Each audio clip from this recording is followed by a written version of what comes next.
Voilà l'équipe, on a fait le petit tour du véhicule ensemble et maintenant suivez-moi pour suivre les détails de la transaction.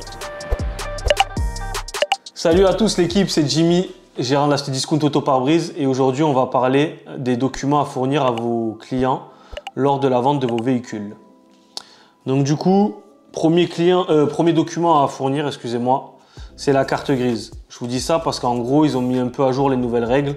Avant, souvent quand vous faisiez vous-même les cartes grises, on vous demandait de garder les originaux des cartes grises et du coup de faire une photocopie à vos clients et après du coup que eux allaient recevoir chez eux directement leur nouvelle carte grise. Donc maintenant ça se fait plus comme ça, il faut toujours remettre la carte grise originale au client, donc la carte grise complète. Donc vous faites une photocopie pour vous que vous gardez dans vos dossiers et vous remettez l'ancienne carte grise, donc la carte grise barrée, à vos clients. Donc sur cette carte grise, il faut bien qu'elle soit barrée. À la date, il faut mettre donc la date de vente, l'heure, comme quoi elle a été vendue. Et si vous l'avez acheté à un professionnel, logiquement, il y aura déjà son cachet. Donc il y aura déjà un cachet. Imaginons, vous l'avez acheté à Peugeot à Montpellier. Il y aura le cachet de Peugeot Montpellier. Et vous, si vous le revendez, il faut vraiment penser à remettre un coup de tampon derrière. Donc même s'il y a déjà un tampon du précédent vendeur, il faut remettre un coup de tampon. Donc il y aura 2 coups de tampon. Et voilà, si vous l'avez acheté à un particulier, bien sûr, il n'y aura qu'un coup de tampon, ce sera le vôtre. Donc ça, vraiment, toujours donner la carte grise originale à vos clients. Très important. La déclaration d'achat, si vous avez vu ma vidéo précédente, voilà, vous savez pourquoi il faut la donner, c'est obligatoire. Sinon, ils ne pourront pas refaire leur carte grise eux-mêmes de leur côté. Après, le certificat de non-gage. Donc ça, c'est un certificat classique que vous connaissez tous, je suppose. Vous pouvez le retrouver soit sur Istovec, soit sur le site du ministère de l'Intérieur. Vous tapez certificat de non-gage sur Google, vous allez trouver. Avec les éléments de la carte grise, vous sortez ce certificat-là. Il résume les éléments, donc c'est-à-dire que la voiture, elle n'est pas de problème, c'est-à-dire qu'il n'y ait pas de crédit sauté, qu'il n'y ait pas d'amende en cours. Voilà quoi, donc il faut qu'il y ait marqué gage aucun, immatriculation suspendue, annulée, volée, toujours qu'il y ait marqué non. Et toujours sortir un certificat de non-gage récent, donc vous avez la date et l'heure, sortez-en un toujours du jour de la vente.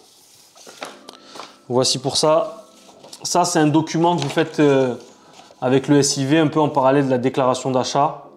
Mais en gros, ça, je vous recommande à tous de le faire. Et dès que vous avez livré la voiture, faites-le impérativement rapidement. Parce que ça, en gros, ça va annoncer à l'État que vous avez vendu le véhicule à telle date, telle heure. Donc du coup qui ne nous appartient plus officiellement. Et du coup, moi je vous le dis parce que ça m'est déjà arrivé, il y a des clients qui sont sortis de mon garage, à 500 mètres de mon garage il y a un radar. Il y en a qui sont déjà fait, qui ont acheté la voiture et qui se sont fait flasher 2 minutes après. Et du coup, si vous le faites directement, ça vous évite de recevoir ces amendes-là en fait. Donc voilà, plus vous attendez, plus vous risquez d'avoir des amendes. Là au moins, vous le faites directement et la voiture est plus à votre nom. Et c'est plus votre responsabilité. Donc en cas d'amende, vous serez tranquille. Donc voici pour ça. Certificat de cession que vous connaissez tous, hein, qu'on imprime sur internet, que vous remplissez. Donc il y a la partie qui résume le véhicule, l'ancien propriétaire, le nouveau propriétaire. Donc ça, pareil, il y en a un pour vous, un pour le client. Donc à bien garder dans vos dossiers, à bien donner aux clients. Le contrôle technique du véhicule.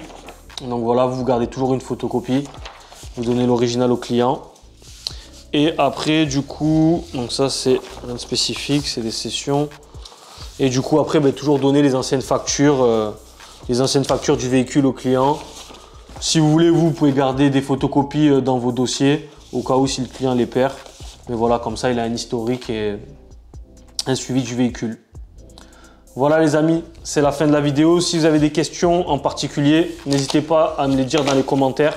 Surtout, n'hésitez pas à vous abonner, à donner de la force, ça me pousse à faire de nouvelles vidéos. À plus tard l'équipe.